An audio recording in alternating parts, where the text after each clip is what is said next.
All right, we've got a fairly simple circuit. We've got power, that's these black and white. This blue is 3.5 volts.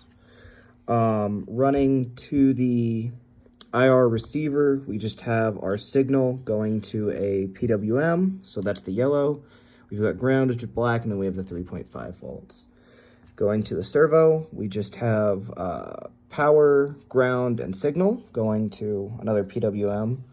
So that's all the wiring. We got the remote. We can set it, power sets it to 90.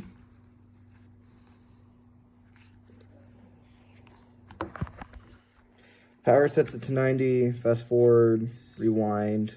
So we've got 0, 180, and 90.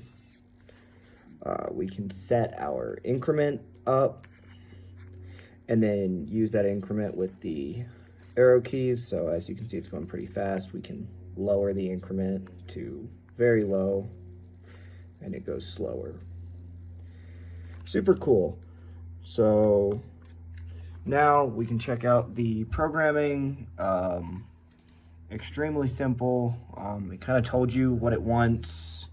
If the red power button, which is correspondent to 69 on the IR receiver, is pressed, then we're going to set the servo angle to 90. We just do that. Again, for these two, 0, 180 for the fast forward. To increase it with the arrow keys by the increment, we just, servo angle is equal to the servo angle plus the increment, so plus equals. That's all those two are, minus equals. And then to increase the increment using volume, we just have plus equals 1 for the increment. To make sure nothing goes over, we just have, if it ever goes above 180, just set it back to 180. And if it ever goes to less than 0, just set it back to 0. Same with increment. If it ever gets below 0, just set it right there. Which increment can technically go up to infinity, but it doesn't matter because it's just going to keep going 0 to 180 for that. So we can see the outputs here. I'll hold the remote so everyone can see. We've got power, fast forward, and you can hear the servo going too.